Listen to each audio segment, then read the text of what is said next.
apart. How can Johnson be his friend and your friend too? No, that man is too tricky, especially if his friend is still old Dickie.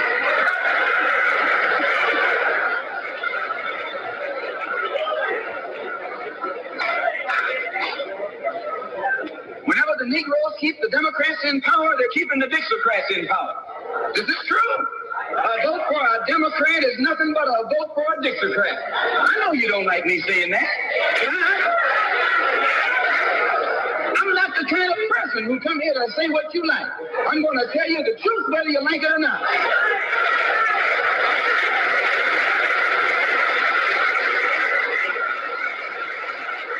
Up here in the North, you have the same thing. The Democratic Party don't do it. They don't do it that way. They got a thing that they call gerrymandering. They maneuver you out of power. Even though you can vote, they fix it so you're voting for nobody. They got you going and coming. In the South, they're outright political wolves. In the North, they're political foxes. A fox and a wolf are both canine. Both belong to the dog family.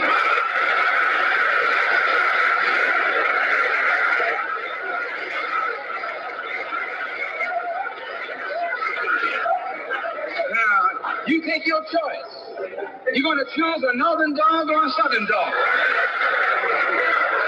Because either dog you choose, I guarantee you, you'll still be in the doghouse. This is why I say it's the ballot or the bullet. It's liberty or it's death. It's freedom for everybody or freedom for nobody.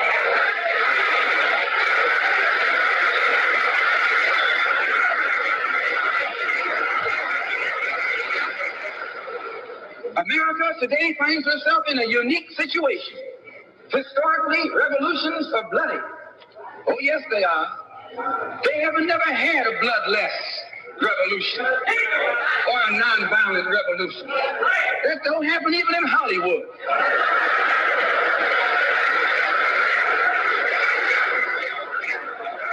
You don't have a revolution in which you love your enemy. And you don't have a revolution in which you are begging the system of exploitation to integrate you into it. Revolutions overturn systems. Revolutions destroy systems. A revolution is bloody. But America is in a unique position. She's the only country in history in a position actually to become involved in a bloodless revolution. The Russian Revolution was bloody. Chinese Revolution was bloody. French Revolution was bloody. Cuban Revolution was bloody. And there was nothing more bloody than the American Revolution. But today, this country can become involved in a revolution that won't take bloodshed. All she's got to do is give the black man in this country everything he's doing. Everything.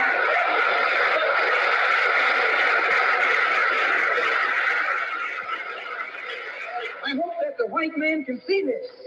Because if you don't see it, you're finished. If you don't see it, you're going to become involved in some action in which you don't have a chance. And we don't care anything about your atomic bomb. It's useless. Because other countries have atomic bombs. When 2 or 3 different countries have atomic bombs, nobody can use it. So it means that the white man today is without a weapon. If you want some action, you got to come on down to earth. And there's more black people on earth than there are white people on earth.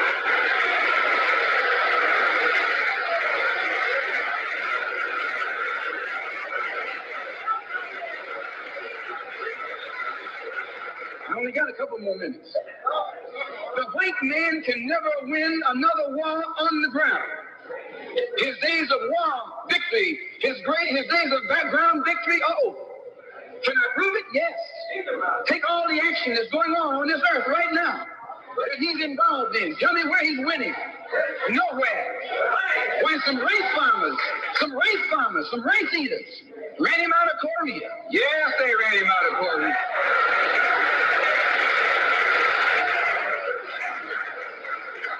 Race eaters with nothing but gym shoes and a rifle and a bowl of rice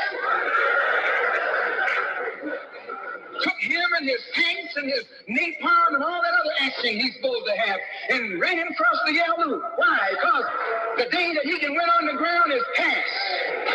Up in French Indochina, those little peasants, rice growers, took on the might of the French army and ran all the Frenchmen. You remember Dien Bien Phu? No.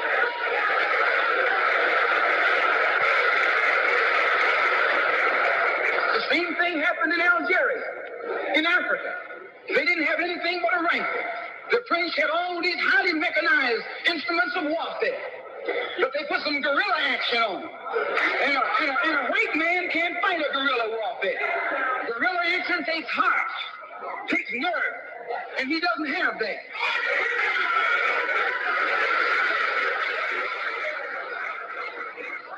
He's brave when he's got tanks. He's brave when he's got planes. He's brave when he's got bombs. He's brave when he got a whole lot of company along with him. But you take that little man from Africa and Asia, turn him loose in the woods with a blade. With a blade. That's all he needs. All he needs is a blade. And when the sun comes down, goes down, and it's dark, it's even Steven.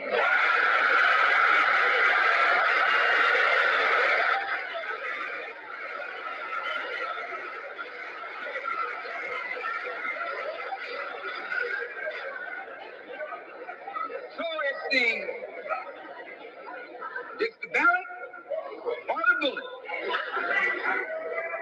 Today our people can see that we're faced with a government conspiracy. This government has failed us.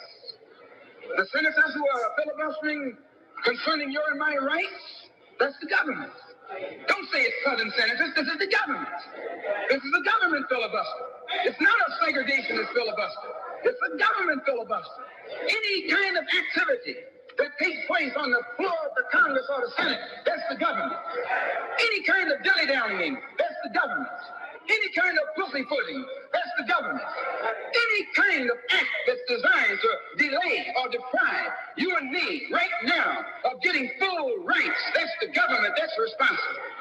And anytime you find the government involved in a conspiracy to violate the citizenship or the civil rights of a people, then you are wasting your time going to that government expecting redress.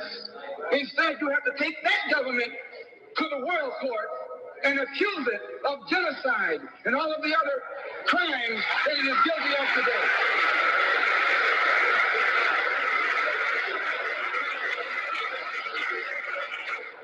So those of us whose political and economic and social philosophy is black nationalism have become involved in the civil rights struggle.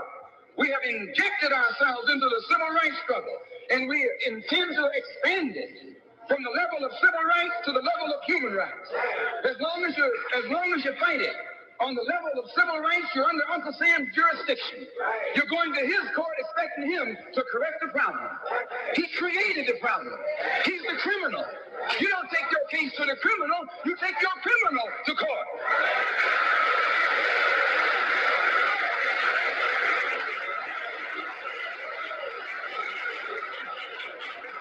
When the government of South Africa began to trample upon the human rights of the people of South Africa, they were taken to the UN.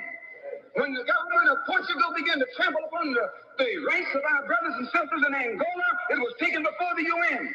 Well, even the white man took the Hungarian question to the UN, and just this week, Chief Justice Goldberg was crying over 3 million Jews in Russia about their human rights, charging Russia with violating the UN Charter because of its mistreatment of the human rights of Jews in Russia.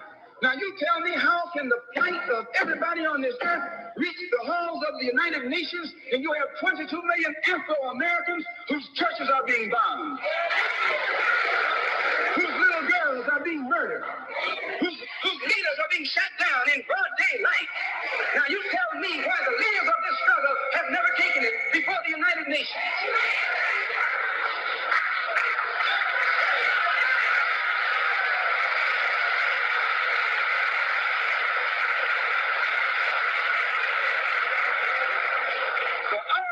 Move is to take the entire civil rights struggle problem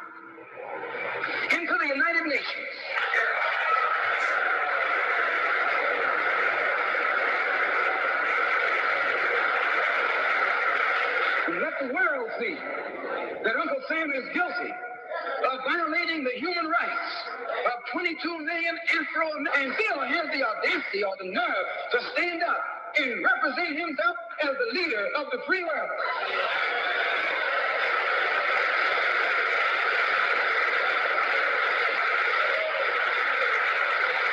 Not only is he a crook, he's a hypocrite.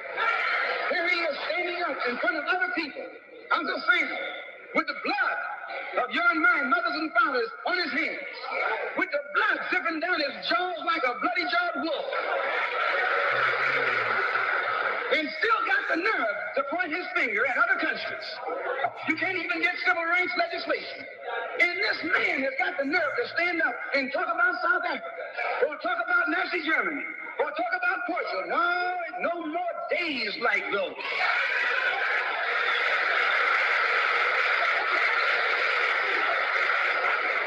So I say in my conclusion, the only way we're going to solve it, we got to unite in unity and harmony. And black nationalism is the key.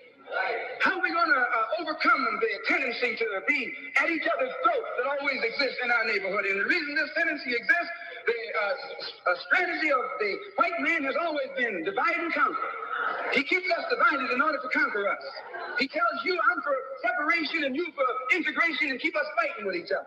No, I'm not for separation and you're not for integration. What you and I are for is freedom.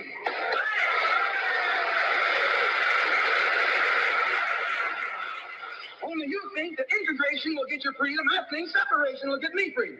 We both got the same objective. We just got different ways of getting at it. So I studied this man, Billy Graham, who preaches white nationalism. That's what he preaches.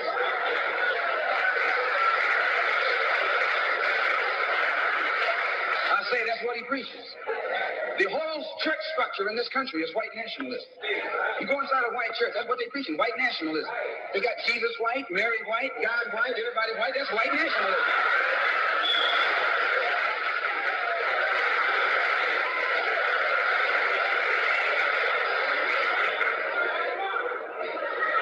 So what he does, the way he circumvents the jealousy and envy that he ordinarily would incur among the heads of the church. Whenever you go into an area where the church already is, you're going to run into trouble.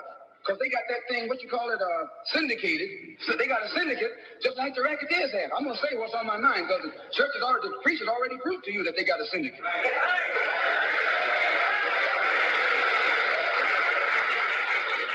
And when you're out in the rackets, whenever you're getting in another man's territory, they gang up on you.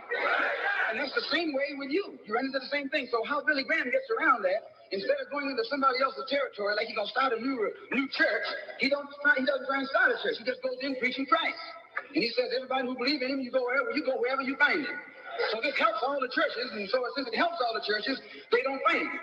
Well, we're going to do the same thing, only our gospel is black nationalism. His gospel is white nationalism. Our gospel is black nationalism. And the gospel of black nationalism, as I told you, means you should control the politics of your community, the economy of your community, and all of the society in which you live should be under your control. And once you feel that this philosophy will solve your problem, go join any church where that's preached. Don't join a church where white nationalism is preached. Now you can go to a Negro church and be exposed to white nationalism. But when you walk in a Negro church and a white Mary and some white angels, that Negro church is preaching white nationalism.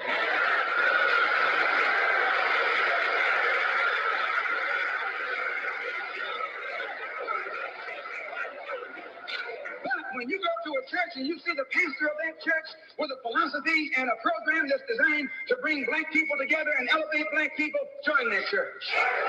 Join that church. If you see where the NAACP is preaching and practicing that which is designed to make black nationalism materialize, join NAACP. Join any kind of organization, civic, religious, fraternal, political, or otherwise, that's based on lifting the black man up and making him master of his own community.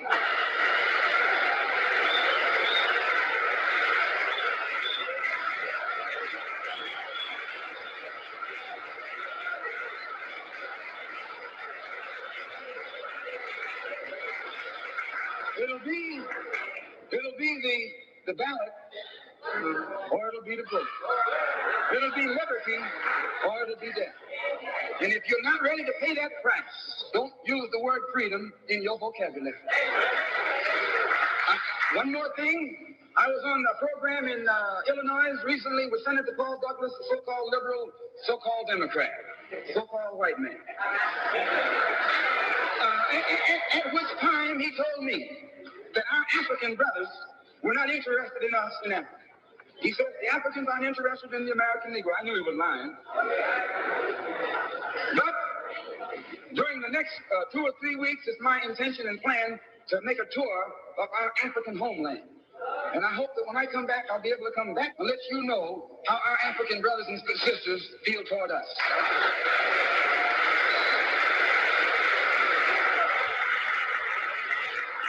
And I know before I go there that they love us. We're one. We're the same.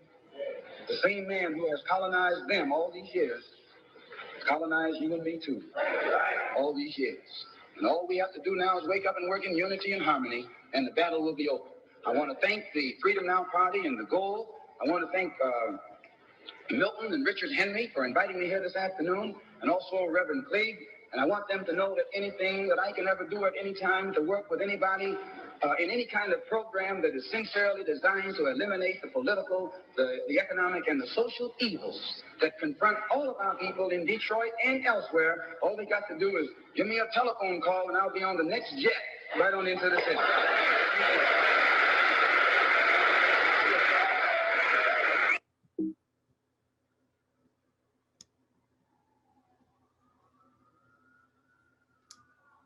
All right. So that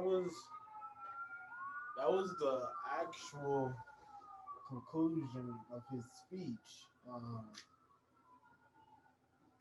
What y'all thinking? What's your reaction? Yeah, there's a lot of reactions. It was long. JK. I'm not kidding, it was long. But my reaction is that he just has he has a black agenda. And he fights for anyone who's black. He just wants it to be structured. It's just his way of going about it, and the way that people who are in leadership thought that he should go about it, which we knew that was going to come into play. But I just think it's interesting because, I mean, a lot of us have those type of ideologies today. I just don't think we know where that fits. And he's a little bit more direct. Malcolm X a little bit more direct on what that means. I feel like that a lot of people are today, and less bigoted, actually passionate about it, kind of honest with what he feels through. Versus today, we have a lot of people who can be that way in an extreme way, I guess, or international, level, but usually it just comes with a lot of bigotry and hate, and so it's in this. He's angry, he's frustrated, but his frustrations are focused and they're real and it's honest, and it's mainly at the systems that are brutalizing on the black community. But he's willing to, work with people who are actually not willing to, or who are actually not trying to brutalize the community further, but help utilize the resources that they either already have or help us get there. So I think it's interesting because I feel like his way is very much more aggressive than the typical way a lot of people go about it, but I feel like it's a little bit more honest than what we've seen played out a lot today, in my opinion. I agree with that. I'd say that he has a particular brand of, or just like a method of doing things. There's like you call it the black nationalist agenda, but it's it's almost like reactionary. Like he is stating things about human rights and equality, but it's in the framework of, well, that's what everyone's going for. We're going for freedom, but the context that we're going for freedom in is imprisoned in a white supremacist fascist state. And how do you operate inside the organism and find freedom inside the organism as quickly as possible? And peace doesn't make for quickness. I would, yeah, I would like to add on to that, and just saying, building up on that, that he really drove home that point without like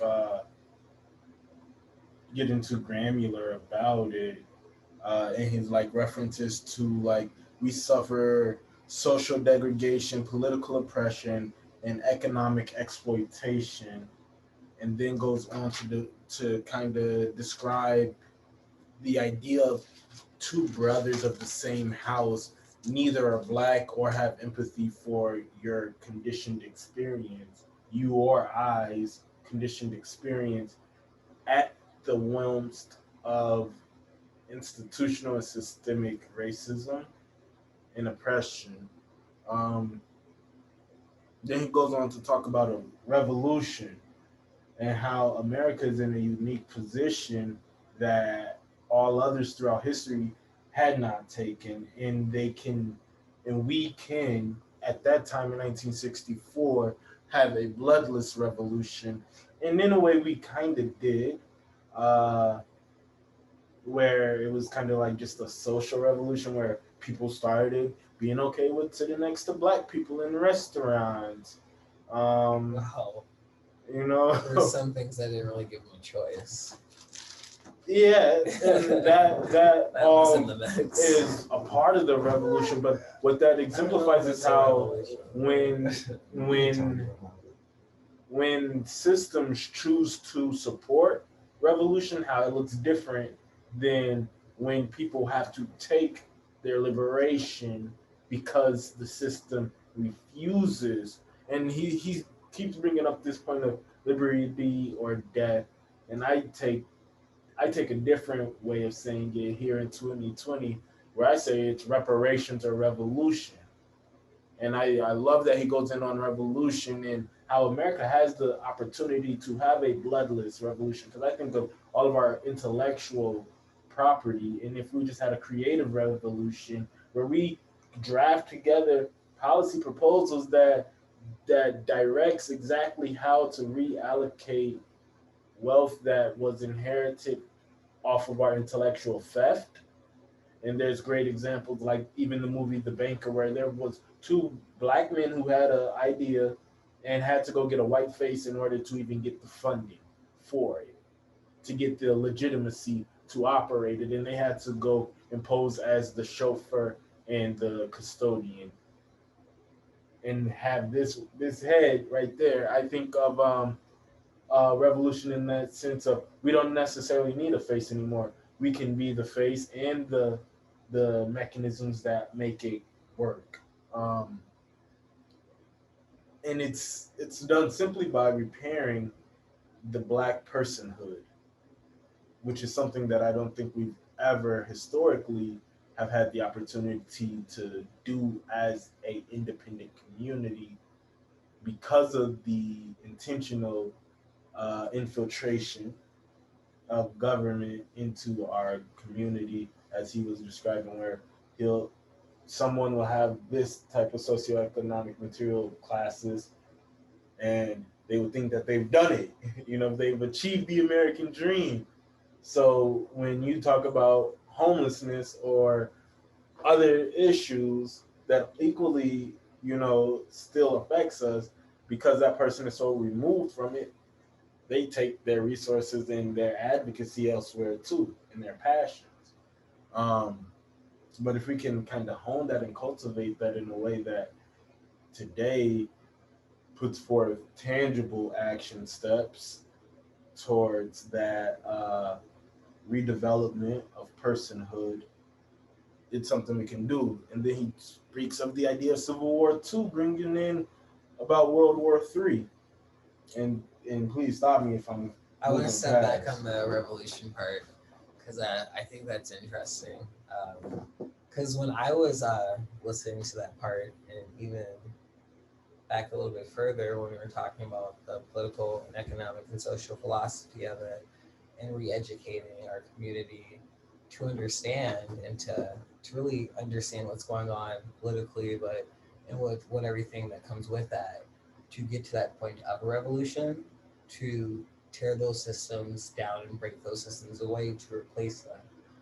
Because in my thoughts, and y'all jump in and correct me if I'm wrong, because I haven't actually seen the definition in a long time, but in my mind, I don't know, a revolution is to not not engage necessarily with that system in a way to change it, but to completely take the system away and replace it because it doesn't work. And there's nothing, and specifically speaking with the systems, when we're talking about segregationists in 1964 in that scope, and what they were fighting against, more seats at the table and more resources to our communities, such on, such on. Speaking of that situation, that those would be systems that would be even if we did understand that, and from his point and understanding more about that and more of how it impacts us and affects our communities, his ideologies from what I got from it was he wants to tear that system down and replace it. And so when we re-educate our communities and other Black people of what this feels like, once we are in that scope of understanding and engaging and informed, then we may be in that position that we want a revolution too, and to completely change and take away the system and replace it. I would say that I didn't get that. He wants to tear down the entire system, but to remove our personhood as a political power, voting bloc, as an economic piece and contributor, consumer and producer. I got Can you explain a little bit more? Disparity. huh? Sorry. Removing the disparity of race as a But quality. how it is intersectional to our politics is where I hear him talk about revolution. If this political system continues to take our votes, mislead us on what they're going to do, and don't show up to, give us our payout, whether that be you promised us 40 acres and a mule, and by the end of the legislation session, there was no 40 acres, no mules, and you removed the federal troops, and we got a president that we didn't vote for. Not that that was the context of that, but I love that context because I think we agree on the same thing. Because even in that context, if we don't get that, then there will be at the end point a revolution.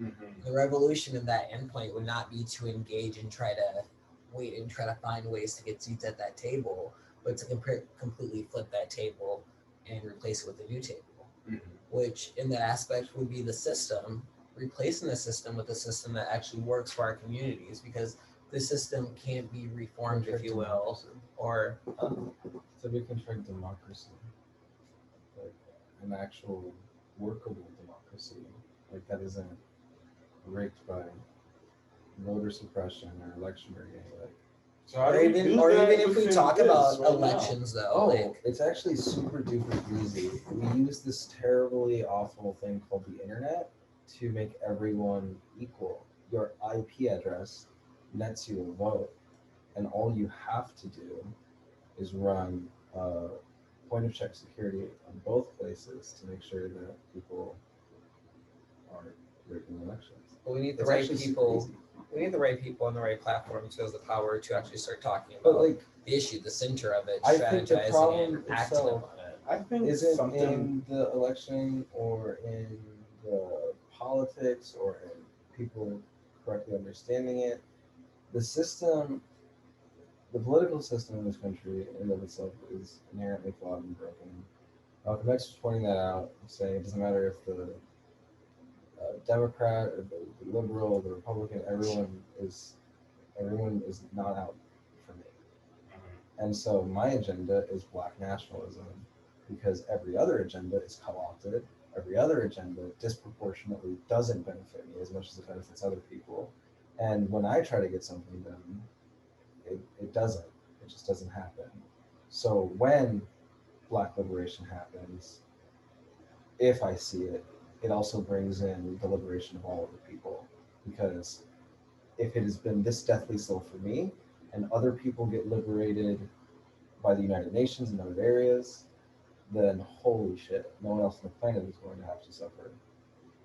And even when we look into that system that he's talking about, that he's addressing, it's a system that all of us know too well, a system that was created by people who were not elected or voted in, who did not look like us, and people who owned property who were considered to be the elites at that time, because they were considered to be, in our time, the elites who own property, who own these big corporations, and who most of the laws favor, who most of the resources are allocated to, who gets all of the welfare pretty much of the country.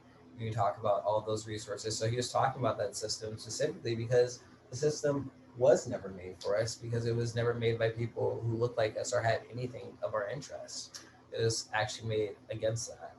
And it raises this kind of caution point for me where we get to talking about electronic voting, um, and the advancement of technology, because as he points out, all of the technology advancements at that time, he says basically like the arms race is a white supremacist uh, control tactic because they are actually a minority globally. And I see the advent of engaging technology into our already flawed system, in knowing that most of the programmers and things that are using and navigating these systems don't look like us and don't have our experience. And if they are, they're not as in large numbers to be able to do anything to do any protective measures, unless they're just some genius. No, I mean, like, true, but I also think that, like, technology, the internet, these systems are also the last tool that we have to liberate ourselves, because you are, like, I think, and he was drawing on something, like, really, really brilliant in that, yes, white supremacy is based on the idea that white people are a minority, that they can be bred out of existence, that the ideology of white supremacy is like a reactionary protective idea. Mm-hmm. So they start from base point with secure a monopoly on violence, because that is the last resort, and we're going to start there, because the entire, like, white supremacist ideology, fascist ideology, is reactionary. It is starting from blowing everything up and tracing back. Well, we're not there yet, so we're going to make small incremental policy changes to make sure that everything's in our favor, that all the cards are stacked for us, that we have powerhouses and systems of control in multiple different areas across this white supremacist, capitalist, nationalist patriarchy, that you will not be able to topple it because we have these fail-safes in place. And then that. But I think technology is the cutting through point. I think technology is where we can hack systems. Technology is where we can overrun with sheer numbers. We can make full systems obsolete and useless, and we can also put like super useful information in front of people's faces that can change their minds, their opinions, and eventually their actions. I mean, it's still controlled by white supremacists, but I do think that's a great point. One thing that I often say is, why do we keep trying to take things to the Supreme Court, which I didn't know that I've heard Malcolm talk about before. And I love that he talks about it like we're past civil rights now. We need to be holding Uncle Sam as a whole to human right violations. And it really triggers me back to, at the beginning of the summer with all of this community and civil unrest, and for 8 minutes and 46 seconds while that officer sat with his knee on his neck. and how right after that, we're already in COVID, which is a respiratory attack virus. They start tear gassing us, and which is a respiratory attack chemical agent. Um, and these are now human right violations because they don't see us as human, so they are doing things that further endanger our already vulnerable state because, as we know, most people who were initially contracting COVID were black people with pre-existing health conditions. Um, we know that Wait, I want to step back and couple of your points. You have something to say? I forgot. Before you lose it? God, that was quick. Stepping back on some of your points that I wanted to talk about when you were talking at Supreme Court, but beyond the Supreme Court, when he was talking about the United Nations and talking about those human human right violations, right? mhm, I think the Supreme Court is a huge part of it, but also like that's a huge part of the system that was built in this country. And so like when you see other countries that don't have a huge platform, like or even in other continents, like when you see all these countries in Asia and Africa and bring in their arguments, these real life cases to the United Nations and having the space there to be able to find some clarity or figuring that out, the U.S.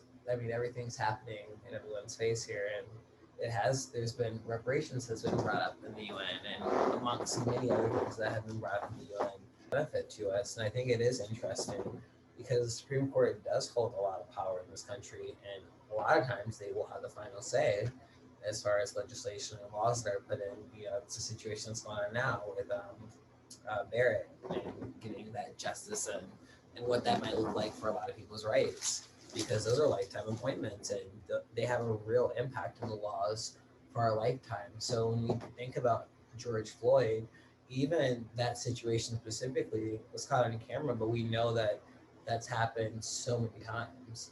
I mean, I remember being at a conference for George Floyd, and his family was speaking, but their other attorneys were speaking about an incident that happened to a gentleman. I don't remember his first name, but the last name was Smith.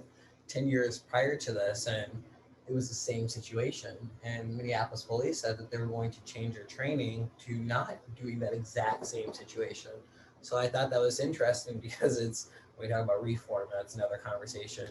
But it's not like the first time these things are happening, and it's not like the laws and the policies and the codes that are in place are not complicit and complacent to allowing these things to keep continuing to go on. We talk about like accountability and them saying that we're going to change this, but nothing being done to change it. But we know that it probably got more funding. That's because of the laws and the legislation that's in place, and a huge part of that I think has to do with the Supreme Court and what they've allowed to be passed and heard, if you will. But that's another conversation too.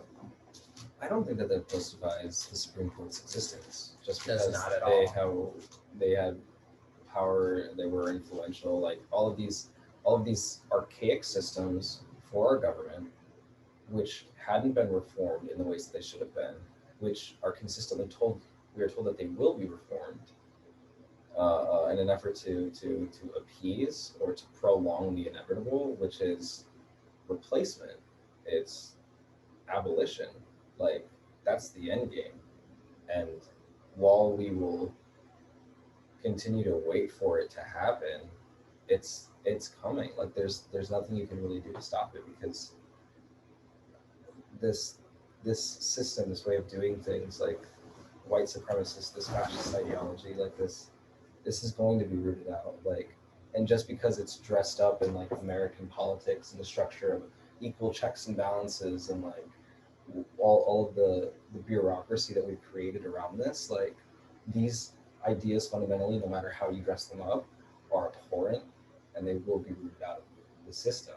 And I think that's what needs to be like the focus and not just like I think that's the what he was saying individual too. changes, just abolition and replacement. Like so then what would that look like today if we were to because what I kind of get is, if we don't want a bloody revolution, but we are equally dissatisfied at the negligence of those responsible for the care of our citizen or citizenry of our nationhood, then what do? We don't want blood, and we don't necessarily want to keep waiting around for these incremental shifts in positions that really just moves the needle, not even a centimeter, but a millimeter. What are we left with? I think he spoke greatly about what should be done and what is being more done on a large scale now is organizing and organizing together. And I think a lot of the things that he pointed out when it comes to organizing and bringing things, whether it's the UN or a Court of Appeals, Supreme Court, yada yada yada, that he's pointing out these real life things that we have to break these systems down and within a revolution because these systems are not allowing us to engage. But these are the systems that are upholding everything. But he does talk about everyone coming together to organize, and I think that was a huge reason of why he left the NOI and parted from the NOI. He still reaffirmed who he was, and Nation of Islam, that he was a Muslim, but he wanted that message to be out. But he also wanted to collaborate with other people and other organizations, and how we do this together. Whether you're a churchgoer, whether you are Muslim, or so on and so on. And so I think he did lay it out. It's whether people are going to take that message and do something with it and direct action. A lot of people are, but there's still, of course, a lot of pushback. And I don't know if you can call it political. Some people do, but there's a lot of other strategies that work within that. Rico, if we don't want blood and gore, but we're equally dissatisfied, what is left for us as options in 2020? I mean, I've got my fingers crossed for like some sort of generational socialist revolution where the liberation of Black people is at the intersection of like the end of American capitalism and imperialism. Like, I think that's the only force big enough to overthrow the whole thing, is when you have those three meet at once, because otherwise I think they hold each other together too well. Like, I think a huge part of this is because they set the bar and they started it. How do we take what we know from the speech and from everything else that they've given us and continue on to that? Because there has been some accomplishments and some things done to give us more of a platform and more space to accomplish that, or even resources to be able to have a revolution, if you will. So how do we pick up the bar and continue on from where they've left it off? I think is what I'm gathering out of this. And I think that would be a great place to end this with that ending thought. Say it again. I like how you put that together. Oh, I mean, they're gonna have it anyway. No, but I just think that this is a time where we need to strategize and not talk so much about it, but actually put down the strategy of what we're going to do to continue on. And none of us